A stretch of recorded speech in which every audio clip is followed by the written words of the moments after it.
माननीय श्री दुर्गा पौडेल। सम्मान्य सभामुख महोदय मार्फत सम्मान्य प्रधानमन्त्रीज्यूसँग मेरो जिज्ञासा यो बजेटमा अनुसूचित 10 एमसीसीलाई जब अलग्गै छलफल गर्नको निम्ति सदनमा एमसीसी आउँदैछ, भोलि त्यो छलफल होला, पास होला, नहोला, त्यो एउटा पाटो छ। त्यो एमसीसीलाई बजेटमा किन घुसाइयो? त्यो अव्यावहारिक छ, त्यसलाई हटाउनुपर्छ। त्यसबारे सरकारको धारणा के छ, मैले जान्न चाहे। धन्यवाद। सम्माननीय सभामुख महोदय, सम्माननीय प्रधानमन्त्रीको आज कुरा सुनिसकेपछि कोरोना भाइरसको बारेमा मलाई के लाग्यो भने प्रधानमन्त्रीजीलाई धेरै कुरा थाहा छैन, तर थाहा छैन भन्ने थाहा छैन। त्यसले गर्दा बडो डरलाग्दो भयो। हङकङमा नेपालमा क्षमता नभएर पठाएको होइन प्रधानमन्त्रीज्यू, त्यो बेलामा रिएजेन्ट कहीँ पनि थिएन, त्यसैले पठाएको। यो सरकारले पीसीआर मेसिन 5वटा किन्यो, 5वटै चल्दैन। क्वारेन्टाइनको मापदण्ड आफूले बनाएको मापदण्ड एकपटक पढ्नु भएको छ। हाम्रो रोग प्रतिरोधात्मक क्षमता बढी छ भनेर कसले भन्यो? नेपालमा मृत्यु हुनेको सङ्ख्या कम छ भन्ने उमेर समूहको आधारमा मृत्यु भएको विश्वव्यापी सङ्ख्यासँग दाँजेर हेर्नुभएको छ। भ्रष्टाचार स्वास्थ्य सामग्रीको सूची राखेर संसदमा छलफल गर्नका निम्ति म प्रधानमन्त्रीलाई खुला आह्वान गर्छु। तयार हुनुहुन्छ सम्मान्य प्रधानमन्त्रीज्यू? जुन अवस्थामा भारतबाट नेपाली नागरिकहरू ल्याइएका छन्, ती व्यक्ति हुन् कि ती नेपाली नागरिक हुन्? ती नेपाली नागरिकका बारेमा चिन्ता गर्ने, तिनी आउँदैछन् भन्ने कुरामा जानकारी राख्ने, तिनको लागि क्वारेन्टाइनको तयारी गर्ने सम्माननीय प्रधानमन्त्रीको सरकारले हो, हामीले गरिदिनु पर्ने हो। त्यसको तयारी गरेको भए आज तिनलाई दोष दिएर बस्नु पर्थ्यो, वा आज हामी एउटा पनि कोरोना सङ्क्रमणको अवस्था नभएको वा कम भएको न्युजिल्यान्डको प्रधानमन्त्री नाचेको जस्तो हाम्रो प्रधानमन्त्री नाचेको हेर्न पाइन्थ्यो। माननीय श्री पार्वता दिसी चौधरी। सम्मान्य सभामुखज्यू मार्फत प्रधानमन्त्रीज्यूलाई मेरो प्रश्न, यो 10 अरब खर्च भएको छ, चारैतिर यसको विरोध भइरहेको छ। यो अवश्य पनि 7वटा प्रदेश र 753 स्थानीय तहमा गएका होलान्। कहाँ कुन स्थानीय तह, कुन प्रदेशमा कति रकम पठाइयो, त्यसको प्रश्न हिसाब आउनु पर्यो। र यो 15 जनाको मृत्यु भयो, यी 15 जना मर्नेहरू एउटा मर्ने अवस्थामा थिए र मरे भनेर जुन एउटा गैर जिम्मेवार किसिमले भन्नुभयो, त्यो एकदम दुःख लाग्ने कुरा हो। किनभने सबै हामी कोही न कोही केही न केहीबाट प्रभावित, अवश्य पनि रोगबाट प्रभावित छौँ।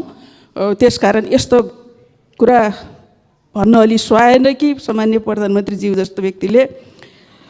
तेस्रो कुरा, प्रधानमन्त्रीज्यू निजगढमा वन विनाश गरिकन, जङ्गल काटिकन के त सरकारको एयरबेस, मिलिट्री एयरबेस बनाउने योजना छ? अहिलेको अवस्था भनेको मैले अस्ति नै पनि भने, यो सरकार मात्रै होइन, देशका सबै बासिन्दा, सबै नेपाली कोभिड-19 विरुद्धको लडाइँका सिपाही हुन्। हरेक सिपाही। यसमा दल विशेष, दल वा गैर दल, राजनीतिक वा गैर राजनीतिक, अथवा यो तह र त्यो तह भनेर होइन, यो सिङ्गै देशको साझा र एउटा भयावह राष्ट्रिय समस्या हो। यो आज राष्ट्रिय समस्या मात्रै होइन, अन्तर्राष्ट्रिय समस्याको रूपमा छ। त्यसकारण यसका लागि विशेष व्यवस्था, विशेष संरचना, विशेष ढङ्गले त्यसमा लाग्ने, जति एउटा एकजना मन्त्रीको नेतृत्वमा हुने साधारण समिति मात्रै होइन, यसको राजनीतिक नेतृत्व मन्त्री परिषदले लिनुपर्ने र त्यसपछि मन्त्री परिषदका निर्णयहरू कार्यान्वयन गर्न त्यसमा केन्द्रित भएर लाग्नुपर्ने धेरैजना मन्त्रीहरू सम्बन्धित भएको। जस्तो यसमा शान्ति सुरक्षाका प्रश्न आउँछन्, यसमा आपूर्तिका प्रश्न आउँछन्, यसमा स्वास्थ्यका प्रश्न आउँछन्, यसमा अर्थका प्रश्न आउँछन्, यस्ता थुप्रै प्रश्नहरू यसमा आउँछन्। त्यसकारण थुप्रै मन्त्रीहरू यसमा सामेल हुनुपर्छ र यो एकदम तत्काल आकस्मिक रूपमा गर्नुपर्ने विशेष व्यवस्था अन्तर्गत भएको हुनाले यसका खरिद प्रक्रियाहरू पनि भिन्न प्रकारका हुन्छन्।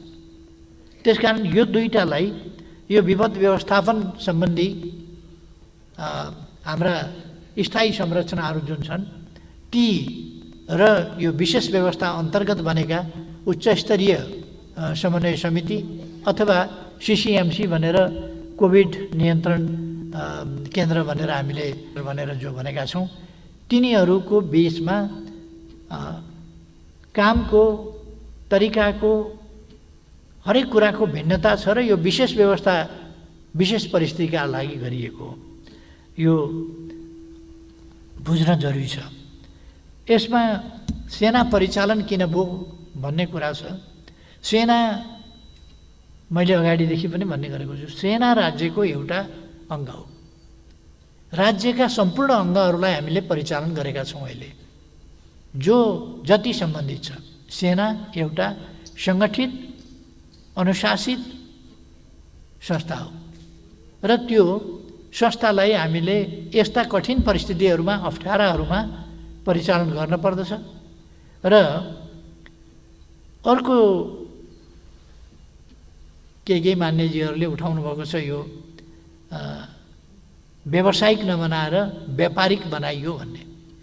यसभन्दा अगाडि सेनाले प्लेन पनि किनेको छ, हतियार पनि किनेको छ, हेलिकप्टर पनि किनेको छ, अरू सामग्रीहरू किनेका छन्, बुट किने होला, कपडा किने होला, अरू किने होला, बिस्कुट किने होला, थुप्रो चिज किने होला। त्यति बेर व्यापारिक भएन। अहिले सेना आफू उत्पादन गर्ने, आफू भरसक उत्पादन गर्दै जाने बाटोमा लागिराखेको छ। त्यसो गर्दा चाहिँ व्यावसायिक नभएर आफ्ना निम्ति चाहिने सामानहरू आफैले उत्पादन गर्ने अनि बाहिर खरिद प्रक्रिया र खरिद बिक्रीका कुराहरूमा नजाने कुरा भएपछि र केही उसलाई चाहिने कुराहरू जस्तो सेनाको अस्पताल छ, अस्पताललाई सामग्री चाहिन्छ, त्यो उसले छिटो छरितो ढङ्गले आफैले ल्याउँछ त्यो सामग्री भने सेनाले अस्पताल चलाउन पाउँछ कि पाउँदैन? अहिलेको सरकारले सेनाको अस्पताल त बनाएको होइन, सेनाको अस्पताल उहिले बनेको छ। अनि त्यो अस्पतालमा उहिलेदेखि सामानहरू आफूले औषधि उपकरण आदि किन्ने गरेको छ। अनि अहिले सेनाले 28,000 पिसिआर जस्तो केही सामानहरू आफूलाई आवश्यक पर्ने, आफ्नो तर्फबाट सेवा उपलब्ध गराउनका लागि आवश्यक पर्ने र सेना फ्रन्टमा बसेर सेवा गरिराखेको छ अहिले कोभिड-19 को सम्बन्धमा। त्यसै प्रसङ्गमा आफ्नै सुरक्षाका लागि चाहिने पिपिई जस्ता कुराहरू मगाउने कुरामा यदि सेनाले किन्यो भने अब यसमा आपत्ति हुनुपर्ने कुरा म के भन्न चाहन्छु भने सेनालाई हामीले कुनै एउटा चाहिँ यो फरक खालको चाहिँ नेपालभन्दा बाहिरको, नेपाल सरकारभन्दा बाहिरको केही जस्तो गरेर व्यवहार गर्नुपर्ने वा त्यस्तो धारणा राख्नुपर्ने त्यस्तो आवश्यकता होइन। यो नेपाल सरकारको एउटा अङ्ग हो, एउटा निकाय हो, एउटा विभाग जस्तो कुरा हो। त्यसकारण सुरक्षा सम्बन्धी हाम्रा सबै संयन्त्रहरू चाहिँ परिचालन हुन्छन्। यसर्थ कुन चाहिँ कुरा अनि गृहको भूमिका कहाँ खोसिएको छ र? गृह मन्त्रालयको भूमिका खोसिएको छैन, तर सेनालाई पनि सेनाको भूमिका दिइएको छ यति बेला। अनि विपद व्यवस्थापनका अधिकारहरू खोसिएको छ र त्यो पनि खोसिएको छैन। विपद व्यवस्थापनका गृहका जिम्मेवारीहरू खोसेर सेनामा सारिया छ र त्यसकारण यस्तो भ्रमपूर्ण कुराहरू मा पर्न हुन्न, भ्रममा नपरौँ भन्ने म आग्रह गर्न चाहन्छु। एउटा मैले चाहिँ नि सुने विशाल ग्रुप भन्ने, विशाल ग्रुप कुन हो, कहिले ओम्नीको चर्चा गरेका सुन्छु, कहिले कसको चर्चा गरेका सुन्छु। मैले पटक पटक भन्ने गरेको छु, यो अब जथाभावी नै बोल्ने हो भनेदेखि त बेग्लै कुरा भयो। जसलाई जे मुख छाडे पनि सन्तोष हुन्छ भने त बेग्लै कुरा भयो।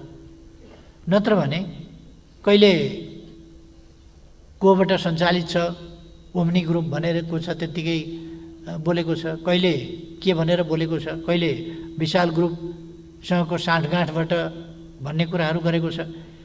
यस्तो कुराहरू हामी सांसद जस्तो जनप्रतिनिधिहरू जस्तोले बोल्दाखेरि अलिक तथ्य प्रमाणका आधारमा बोल्नु वाञ्छनीय हुन्छ। फेरि पनि म के भन्छु भने यस्ता सबै कुराहरू जे उठेका छन् तिनीहरूप्रति मेरो ध्यान गएको छ। कहीँ कुनै प्रकारको अनियमितता वा अनुचित तरिकाहरू पाइयो भने त्यसको छानबिन हुने र त्यस सम्बन्धमा अनुचित क्रियाकलाप देखिएमा दण्डित हुने, त्यो कुरा मैले रिपिटेडली भनेको छु। त्यसमा कुनै कम्प्रोमाइज हुँदैन र बेठिक कुराहरू सह्य हुँदैनन्। गैर कानुनी अथवा अनियमित अथवा भ्रष्ट कुराहरूलाई यस सरकारले सहदैन। त्यो कुरा मैले रिपिटेडली भनेको छु।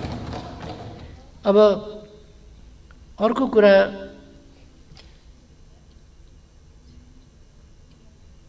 यसमा यो हाम्रो भूमि फिर्ता ल्याउने कुराको चर्चा साथीहरूले गर्नुभएको छ। म धन्यवाद भन्न चाहन्छु। यसलाई मैले सोलिडारिटीकै रूपमा लिएको छु, एकबद्धताकै रूपमा लिएको छु। हाम्रो भूमि फिर्ता हुनुपर्छ भनेर त हामीले हिजो सर्वसम्मतिले सबैले एक ढङ्गले राय पनि व्यक्त गऱ्यौँ, सर्वसम्मतिले पास पनि गऱ्यौँ सैद्धान्तिक बहसलाई। यसमा कुनै मतभेद छैन। यो एकदमै खुसीको कुरा हो। म सबै साथीहरूलाई अघि नै पनि मैले सुरुमै भने म धन्यवाद भन्न चाहन्छु। सबै साथीहरूप्रति आभार व्यक्त गर्न चाहन्छु। यस्ता विषयहरूमा हामी एकजुट हुनुपर्छ। यसमा हामीले फेरि कमसेकम राष्ट्रियताको मामलामा, भूमि फिर्ता लिने मामलामा अथवा राष्ट्रिय हितको पक्षमा उभिने मामलामा अहिलेको सरकारमाथि शङ्का गर्नुपर्ने कुनै कारण छ र? एउटा म के चाहिँ भन्न चाहन्छु भने अहिलेको सरकार लहै लहैमा कुद्दैन। जे राष्ट्रको हितमा छ, जे राष्ट्रको पक्षमा हुन्छ, जे देशको सार्वभौमसत्ता, स्वाधीनता, भौगोलिक अखण्डता, राष्ट्रिय हित र स्वाभिमानको पक्षमा हुन्छ, त्यसमा अध्ययन गरेर हेरेर जानी बुझिकन, कुनै आग्रहवश होइन, कुनै पूर्वाग्रहवश होइन, अध्ययन गरेर हेरेर त्यसमा निष्कर्षमा पुग्छ र जे निष्कर्षमा पुग्छ त्यसमा दृढताका साथ उभिन्छ। यो अर्को यस्तो खालको भाषा पनि प्रयोग नगरौँ भन्ने मेरो सुझाव छ साथीहरूलाई। मैले यो प्रधानमन्त्री तथा मन्त्री परिषदको कार्यालय अन्तर्गतका विषयहरूको सम्बन्धमा, विनियोजित बजेटको सम्बन्धमा नबोल्ने कि गत वर्ष पनि म बोलेको थिइनँ, अर्थमन्त्रीजीले जवाफ दिनुभएको थियो। यसपल्ट पनि नबोल्ने कि भन्ने अलिकति कुरा चलेको थियो। साथीहरूको बोल्नुपर्छ, प्रधानमन्त्री आएर बोलिदिनुहोस् भन्ने कुरा भन्दाखेरि हुने ठाउँमा के पार्टीले प्रतिबन्ध लगाएको हो, के विदेशीले प्रतिबन्ध लगाएको हो बोल्नलाई? यो अलिक प्रश्न भयो र यस्तो। म बाहेक अरू सबै चाहिँ विदेशीकै इसारामा चल्छन् भन्ने मान्यता अलिकति नराखौँ कि भन्छु म। अरूमा पनि देशभक्ति छ भन्ने कुरा चाहिँ नराखौँ। त्यस प्रकारको भाषा रिपिटेडली प्रयोग हुनु त्यो अलिक वाञ्छनीय लाग्दैन र शोभनीय पनि हुँदैन। मेरो सुझाव हो त्यो मान्यजीलाई। यद्यपि हामी सबैलाई थाहा छ पार्लियामेन्टमा बोलेका कुराहरूको सम्बन्धमा बोल्न पाइन्छ भन्ने थाहा छ। पाइन्छ भनेर बोल्नु र हामीले संसदीय मर्यादा, आफ्ना बोलाइको कुराहरूलाई त्यही हिसाबले राखेर बोल्नु एउटा कुरा हुन्छ भन्ने हामीले बुझ्नुपर्छ भन्ने मलाई लाग्छ। हामी हाम्रो भूमि खालि लिम्पियाधुरा, लिपुलेक, कालापानी अहिलेको विवादको विषय त्यो हो जो भूगोल नै सर्लक्कै कालापानीमा भारतीय फौज बसेर त्यहाँभन्दा उता लिपुलेक र लिम्पियाधुरा त्यसलाई भारतले कब्जा गरेको छ। हामीबाट त्यो भूमि सेना राखेर छुट्याएर लगिया छ। सेना नराखेसम्म त हाम्रो भोग चलनमा छँदै थियो। सेना राखेपछि हामी सेना भएका ठाउँमा पनि जान पाएनौँ, त्योभन्दा उता पनि जान पाएनौँ र यसरी एक ढङ्गले भन्ने हो भने यो कब्जा हो। त्यसकारण यो उचित भएन भनेर हामी हाम्रो मित्र राष्ट्र भारतलाई भनिरहेका छौँ यो उचित भएन, यो हाम्रो भूमि हो तथ्य प्रमाणका आधारमा, ऐतिहासिक तथ्यहरूका आधारमा। त्यसकारण हामीलाई फिर्ता गर्नुपर्छ र हामीले भनेका छौँ हामी कूटनीतिक वार्ताका माध्यमबाट यस समस्याको समाधान खोज्छौँ। समाधान भनेको हाम्रो भूमि फिर्ता हुनु पर्यो। यो सत्यले जित्छ, हाम्रो विश्वास हो, हामी फिर्ता लिन्छौँ। यो एउटा लिम्पियाधुरा, लिपुलेक र कालापानी सम्बन्धी भूक्षेत्रको विवाद छ।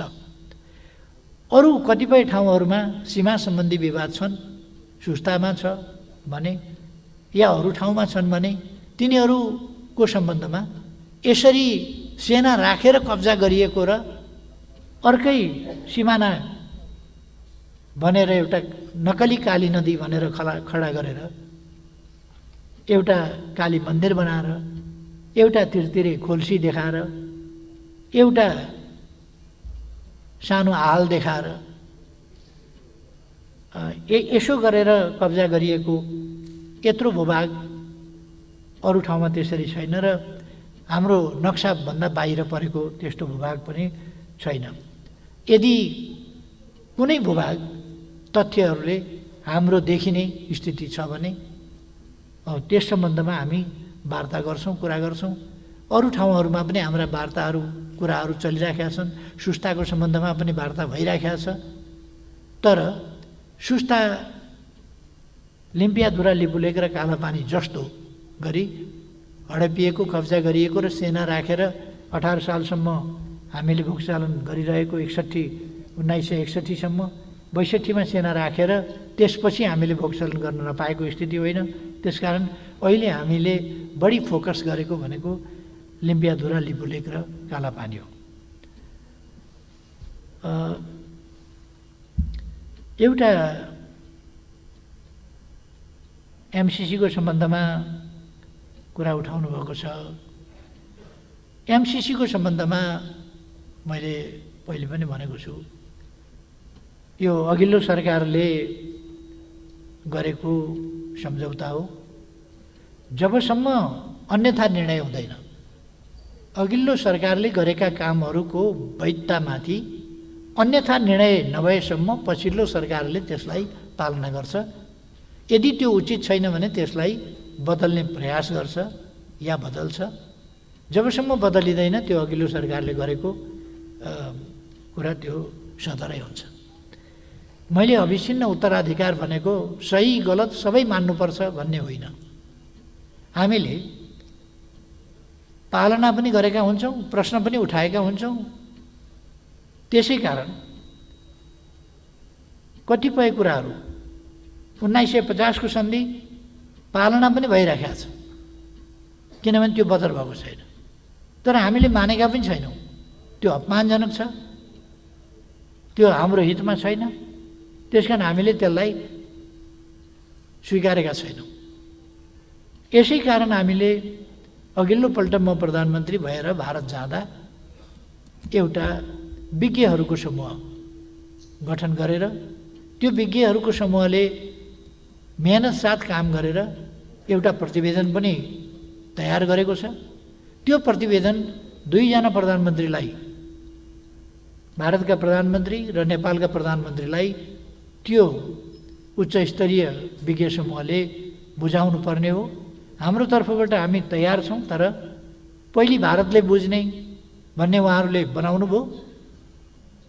बुझ्ने कहिले पहिले भन्ने कुराको विवाद ठुलो कुरै होइन। त्यसकारण हामीले हुन्छ भन्यौँ। हामीले पहिले बुझ्ने भनेको भए पनि हामीले बुझेर उहाँहरूले नबुझ्ने हो भने पनि त्यो अधुरै रहन्थ्यो। उहाँहरूले बुझेर हामीले नबुझ्दा पनि अधुरो रहन्थ्यो। त्यसकारण दुइटैले बुझ्दाखेरि जसले पहिले बुझे पनि हुन्छ भनेर हामीले भारतले पहिले बुझे पनि हुन्छ भनेर मान्यौँ र उहाँहरूले बुझ्नु भएको छैन। यो एउटा चाहिँ नै दुःखद कुरा हो। उहाँहरूले त्यो बुझ्नु र त्यस सम्बन्धमा अगाडि के गर्ने भन्ने दुईटा प्रधानमन्त्रीले अगाडि बढाउने बाटो खोज्नु र त्यसका सिफारिसहरूलाई कार्यान्वयन गर्ने, त्यहाँ देखाइएका समस्याहरूको समाधान गर्ने, त्यो कामहरू गर्नुपर्ने। त्यसमा 2 वर्षदेखि भारतको रुचि नदेखिनु त्यो सहज कुरा पनि होइन, स्वाभाविक कुरा पनि होइन। अब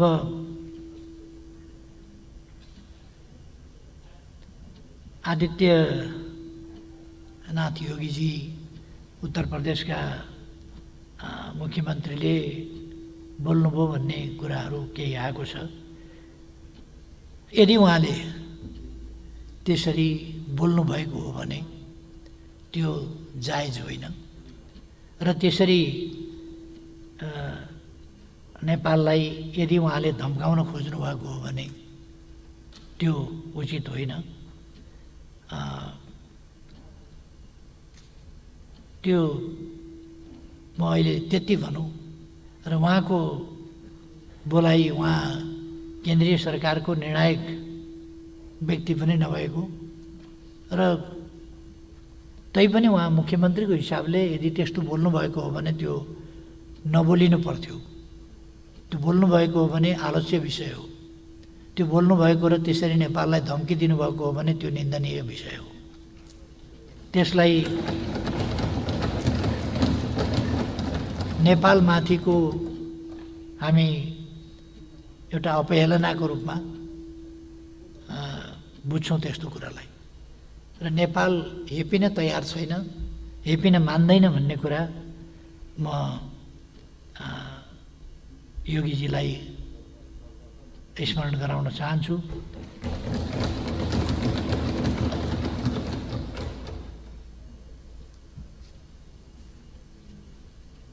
अर्को यो पटक पटक उठिराखेको छ, स्वास्थ्य विभागको खरिदमा पनि भ्रष्टाचार भयो, सेनाको खरिदमा पनि भ्रष्टाचार भयो।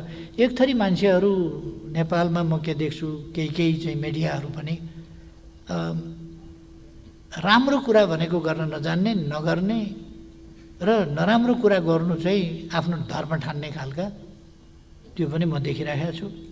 र मैले भनिराखेको छु, यदि कुनै प्रकारको अनियमितता देखियो भने त्यसको छानबिन हुन्छ र हामी कारबाही गर्छौँ। तर जेमा पनि खरिद नगर्दा पनि भएन, खरिद गर्ने बित्तिकै भ्रष्टाचार बाहेक केही नदेख्ने,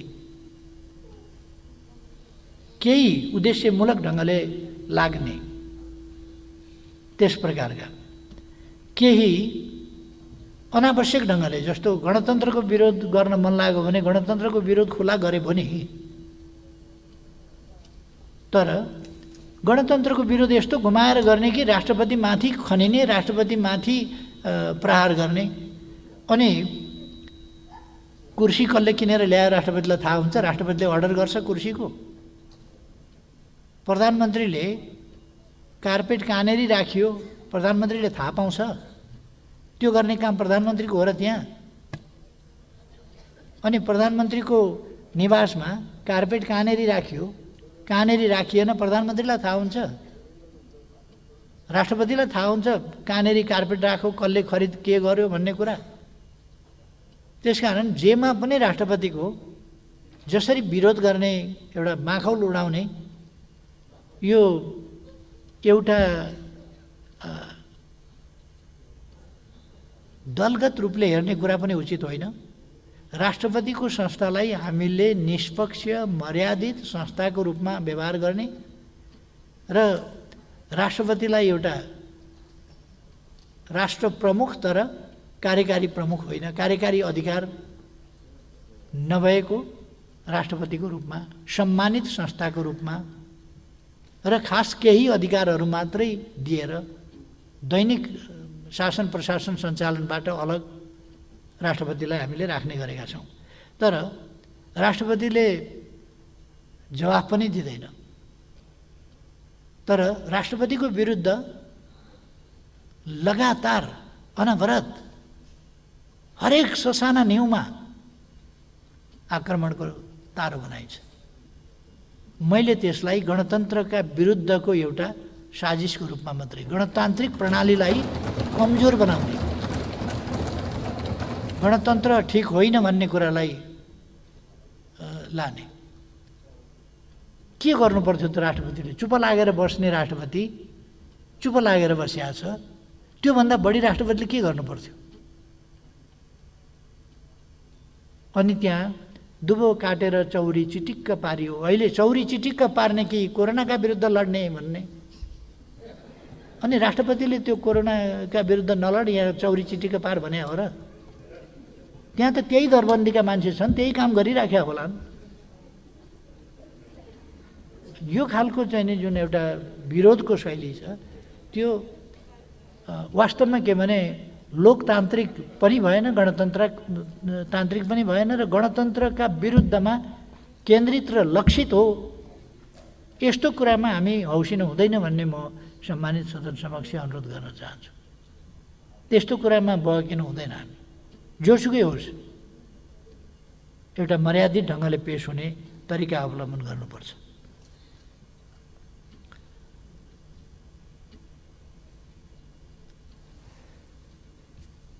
एउटा मान्यजीले प्रश्न गर्नुभएको छ यो नेपालीको प्रतिरोध क्षमता राम्रो छ भनेर कसले भन्यो भनेर। भर्खरै सुन्नुभयो नि मैले भनेको, त्यो त मैले भने।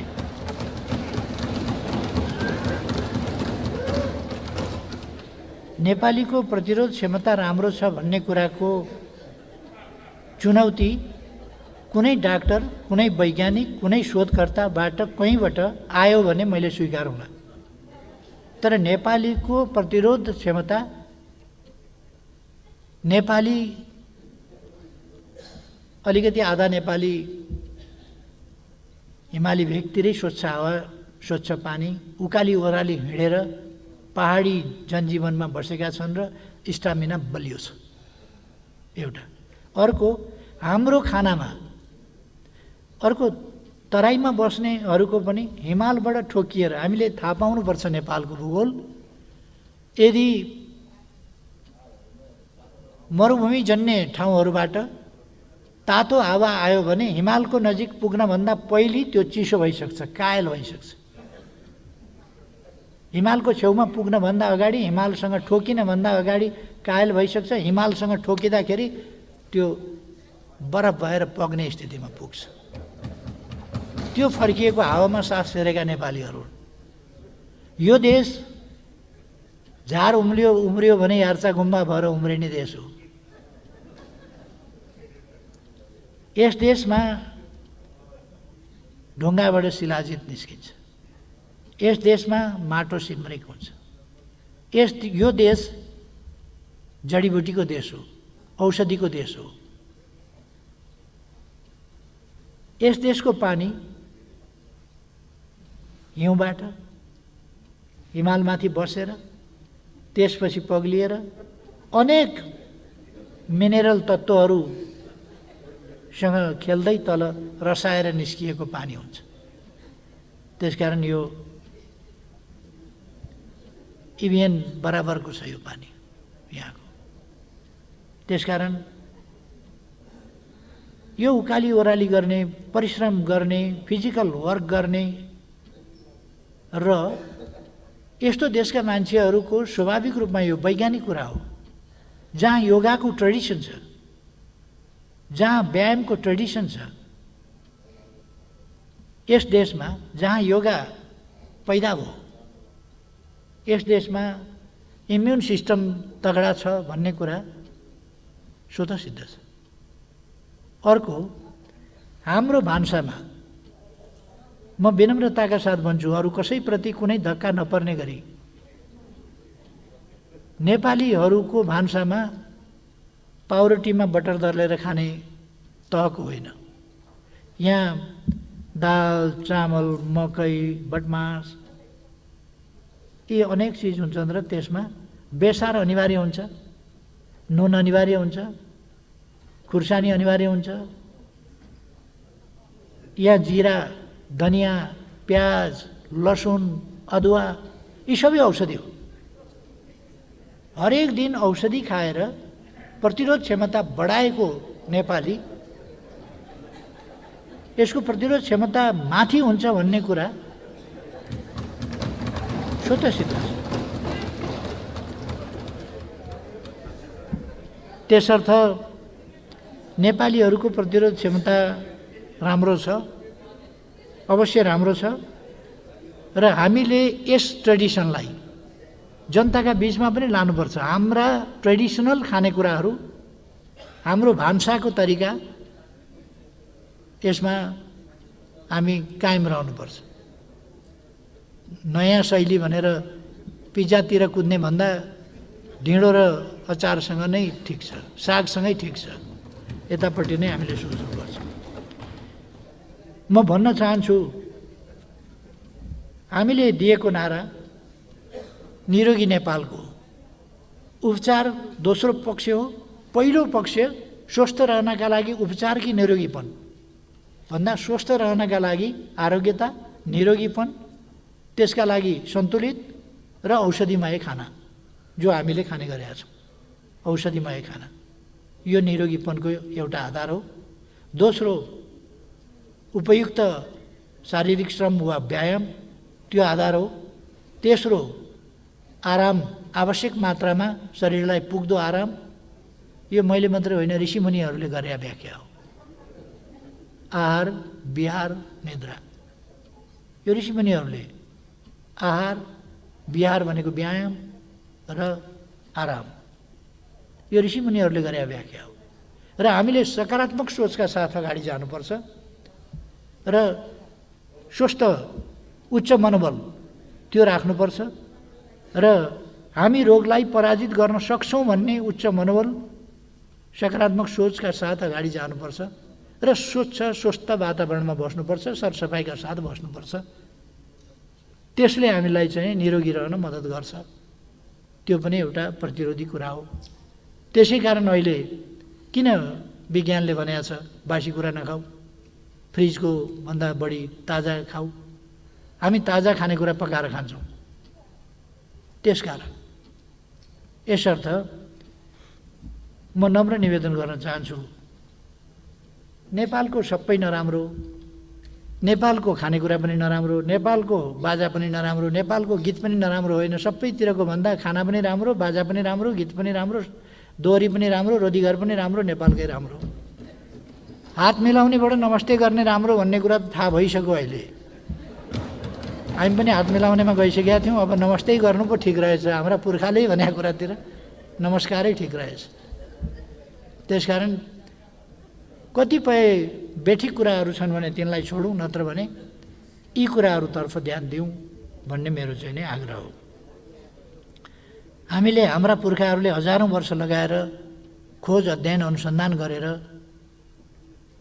मैले भन्ने गरेको छु, हाम्रा पुर्खाले नचाखेको कुनै पात छैन होला, वृक्षको लहराको कुनै बोक्रो छैन होला, कुनै फुल छैन होला, कुनै जरो छैन होला हाम्रा पुर्खाले नचाखेको। त्यसै कारण कुन औषधि हो, कुन चाहिँ बिख हो, कुन औषधि केमा, कसको बोक्रो केमा ठिक हुन्छ, कसको पात केमा ठिक हुन्छ, कसको मुन्टो पिसेर लाउँदाखेरि कहाँ ठिक हुन्छ भन्ने कुरा हाम्रा पुर्खाले यो हजारौँ वर्ष लगाएर गरेको आविष्कार, ती कुराहरू हामीले छोड्नु हुँदैन। यसै कारण आयुर्वेद, होमियोपेथी जस्ता कुराहरू हाम्रा क्षेत्रका आविष्कार यी अत्यन्त महत्त्वपूर्ण छन्, मूल्यवान छन्, यसको विकास गर्नुपर्छ भन्ने हो। एउटा प्रश्न गर्नुभएको छ साथीहरूले,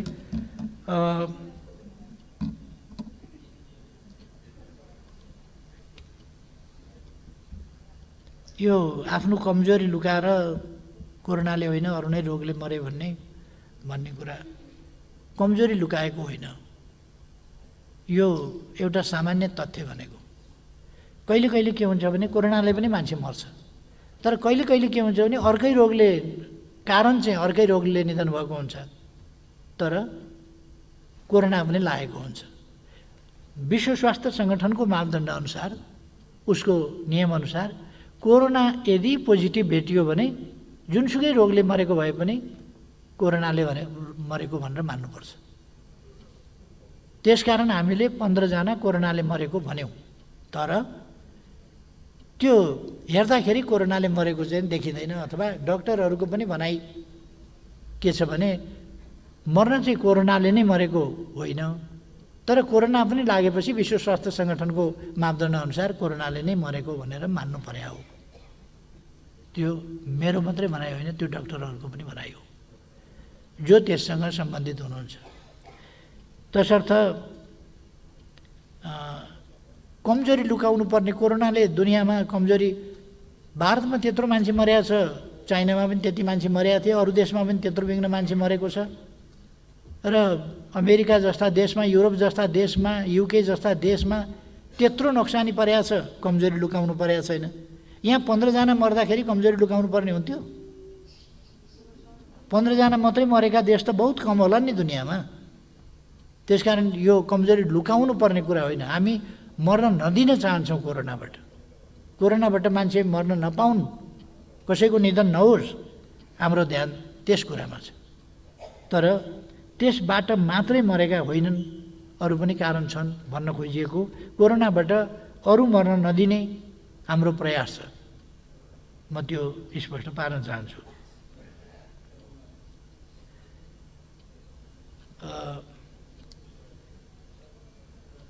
एउटा महत्त्वपूर्ण प्रश्न सोध्नुभएको छ के प्रधानमन्त्रीजी साँच्चै अहिलेको सरकारको कामसँग सन्तुष्ट हुनुहुन्छ भनेर। 100% कि 99%? 100% हो भने त्यति त भन्न सक्दिनँ, तर म सन्तुष्ट छु। र प्रश्नकर्ता मान्यजीले यो प्रश्न ढुक्कैले सोध्नुभएको चाहिँ हो जस्तो मलाई लाग्दैन। किनभने यो सरकार बनेको 2 वर्षमा के उपलब्धि भए भन्ने देख्नुभएको छ। के उपलब्धि भए भन्ने सरकारका उपलब्धिहरूलाई ओझेलमा पारेर विषयान्तर गरेर अर्को चिज देखाउन खोजिएका प्रयासहरू पनि मान्यजीले देख्नुभएको छ। सरकारले एउटा उपलब्धि गर्छ, त्यतापट्टि होइन अर्कातिर। यो चलाखले कस्तो गर्दो रहेछ भने एउटा भैँसी व्यापारीले भैँसी बेच्ने भएछ, किन्ने मान्छे आएपछि उसले चाहिँ सोधेछ दुध कति दिन्छ भैँसीले भनेर। भैँसी किन्दाखेरि हेर्नुहोस् खास गरेर दुध कति दिन्छ भनेर त्यति मतलब हुँदैन, सिङ कस्ता छन् हेर्नुहोस् न, सिङ हेर्नुपर्छ। सिङ उसले सिङ चाहिँ चिल्ला पारेर राखेर रहेछ, तेलसेल लगाएर अनेक गरेर। अब भैँसीको सिङले के गर्ने, दिनुपर्ने दुध। यहाँ सरकारले बाटो बनाएको छ, हामी बाटो बनाएको कुरा गर्छौँ। बाटो बनाएको कुरा नगर न, सहसचिवले किन्दाखेरि त्यहाँ अब किन्दाखेरि यदि खाएको रहेछ भने कारवाही गर्छौँ हामी छानबिन गरेर। अनुमानित कुरा एउटा चाहिँ ठोकिदियो उसले। यता हेर न, हामी पुल बनाएका कुरा गर्छौँ, हामीले जहाजका कुरा गऱ्यौँ, मान्छेहरूले उडाए। अब जहाजको बाटो, नदीको बाटो, यो त हामी एक ढङ्गले प्रयोग गर्न थालेका छौँ। अर्को ढङ्गले अब आफ्नै झन्डा राखेर पानी जहाज चलाउने तयारीमा हामी लागिरहेका छौँ। यसले कति दूरी घटाउँछ, हामीले कतितिर बाटाहरू खोल्यौँ, कतितिर अरू सुविधाहरू हामीले ल्यायौँ। डुबानका समस्याका सम्बन्धमा संयुक्त टोली बनाएर कतिपय ठाउँमा खोल्ने काम भएका छन् भने कतिपय ठाउँमा खोल्ने तयारी हुँदैछ। अहिले सुन्छु फेरि कतिपय ठाउँमा भारतले बाटाका नाउँमा बाँध बनाउँदैछ। यी कुराहरूतर्फ हाम्रो ध्यान गएको छ र हामी त्यसको विरोधमा भारतलाई सजग गराइरहेका छौँ। छिमेकी भएर छिमेकीको खेत डुबानमा पार्ने गरी बाटा संरचना केही पनि निर्माण गर्न पाइँदैन, अन्तर्राष्ट्रिय कानुनले पनि पाइँदैन, असल छिमेकीको हिसाबले पनि पाइँदैन। त्यसकारण भारतले यस्तो गर्न मिल्दैन। पहिले त्यस्ता भएकाहरू पनि सच्याउनुपर्छ भारतले, हामीले भनिराखेका छौँ। र हामी न्यायोचित कुराको हकमा अड्न, लड्न, भन्न, त्यसमा कुनै हिचकिचाउने सरकार यो होइन। यो साथीहरूले देख्नुभएको छ। हामीले सार्वभौम समानताको नीतिका आधारमा व्यवहार गर्ने गरेका छौँ र त्यसै गरेर गर्छौँ।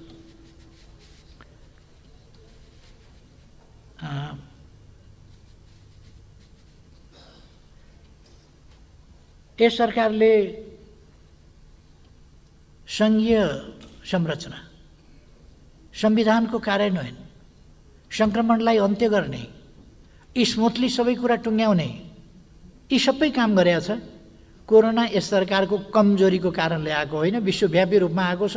यससँग यस सरकारले प्रभावकारी ढङ्गले सामना गरिराखेका छ। अन्यत्रको भन्दा अहिले पनि पिसिआर टेस्ट भएन भनेर साथीहरूले उठाइराख्नु भएको छ। प्रति 10 लाख पिसिआर टेस्टमा भुटानभन्दा पछि, भुटानको जनसङ्ख्या पनि थोरै छ, उसले सीमा लक गरेको छ। उसका मान्छे बाहिर पनि कम थिए, बाहिरबाट पनि कम आए, आउने स्थिति पनि रहेन। त्यसले गर्दाखेरि भुटानले रोक्न सकेको छ। त्यसबाहेक अरू देशभन्दा त हामी अगाडि छौँ अहिले पनि। त्यसकारण म भन्न चाहन्छु कि यो अहिलेको सरकारको कमजोरीको प्रश्न होइन, यो विश्वव्यापी महामारीको प्रश्न हो, जसको सामना अहिलेको सरकारले प्रभावकारी ढङ्गले गरिरहेको छ र गर्नेछ। कोरोनाबाट देशलाई मुक्त गर्छ। अनि असन्तुष्ट यसका लक्ष्यहरू, यसका उद्देश्यहरू, यसले लिएका नीतिहरू, यसले अगाडि सारेको दृष्टिकोण अथवा यसले प्रस्तुत गरेका कार्यक्रमहरू, यसले चालेका कदमहरू र यसले हासिल गरेका उपलब्धिहरू कुन चाहिँ कुरामा असन्तुष्ट हुनुपर्नेछ?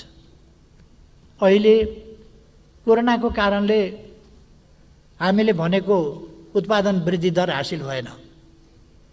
यो सरकारको कमजोरी हो र? सरकारसँग असन्तुष्ट हुनुपर्ने विषय हो र यो? अथवा सरकारलाई आलोचना गर्ने मौका पाइयो भन्ने विषय हो र?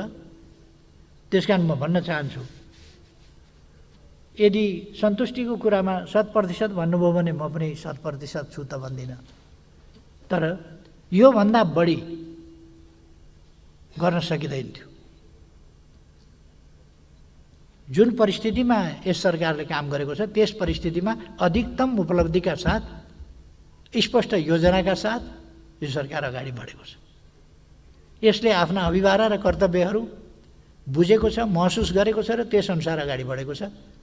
त्यसकारण म यस सम्बन्धमा फेरि अलिकति गम्भीरताका साथ, कहिले कहिले के हुन्छ भने एक खालका साथीहरू बसेर कुरा गर्दा गर्दा गर्दा गर्दा सत्यबाट अलिकति बहकिएर टाढा पुगिने खतरा हुन्छ। त्यस खतराबाट जोगिन म साथीहरूलाई आग्रह गर्न चाहन्छु। मन्त्री र प्रधानमन्त्रीको क्षेत्रमा मात्र बजेट भनेर मेरै क्षेत्रको हुँ भनेर मान्यजी अघि बोल्नुभएको थियो। उहाँ त दङ्ग खुसी हुनुहुन्छ होला मेरै क्षेत्रको, त्यहाँ चाहिँ बजेट गजबले पर्या हुनाले खुसी हुनुहुन्छ होला जस्तो लाग्यो। अब मैले चाहिँ यो थाहा नपाएको विषय हो। म आफ्नो क्षेत्रलाई मात्रै विकास गर्नुपर्छ, अरू क्षेत्र विकास नगरे पनि हुन्छ, अथवा मेरो क्षेत्रमा चाहिँ जनता छन् तिनलाई सुविधा चाहिन्छ, अरू क्षेत्रमा जनता छैनन् तिनलाई सुविधा चाहिँदैन, अरू क्षेत्रका जनता अरू नै हुन् उनलाई चाहिँ नि दुःख भए पनि हुन्छ, यस्तो सोच मेरो छैन। त्यसकारण मेरो क्षेत्रमा बजेट बढी पर्यो, मेरो क्षेत्रमा बेग्लै व्यवहार गरियो भन्ने कुरा त्यो सत्य होइन। यदि कहीँ त्यस्तो पर्न गएको भए पनि त्यो उचित होइन, त्यसलाई म स्वीकार्दिनँ। सबै क्षेत्रमा सँगै देशको विकास हुनुपर्छ, मेरो मान्यता त्यो हो।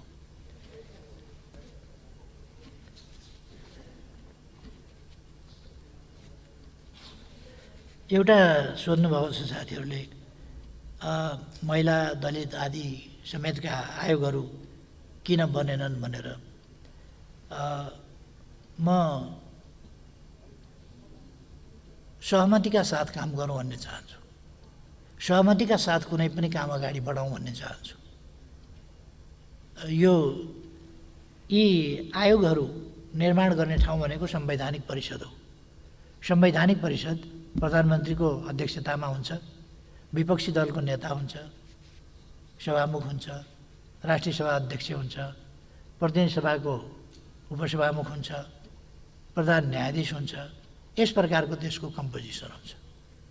यसको बिचमा सहमतिका साथ काम गरौँ भन्ने कुरा हो। अहिले सहमतिका साथ काम गरौँ भन्ने कुरामा अलिक सहमति बन्दै गएको स्थिति छ र अब छिटै नै यी आयोगहरू गठन हुन्छन् भन्ने मेरो विश्वास छ र म त्यस प्रयासमा लागिरहेको छु।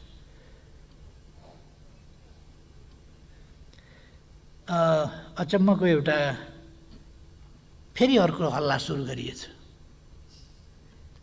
यो हल्ला किन सुरु गरेको हो? मिलिट्री एयर बेस नाम पनि हामीले चाहिँ पीर्तनापतिका कार्यालय पीर्तनाहरू यस्तो त राखेका हौँ। एयरबेस यस्ता यस्ता भन्ने शब्दका साथ निजगढमा वन फाँडेर मिलिट्री एयरबेस, यो के कारणले यस्तो हल्लाको, यस्तो एउटा भ्रमको सिर्जना गर्न पर्यो, मैले यो बुझिनँ। यस्तो भ्रमको सिर्जना किन गर्नु पर्यो? यसमा कुनै सत्यता, कुनै आधार, कुनै तथ्य केही पनि छैन।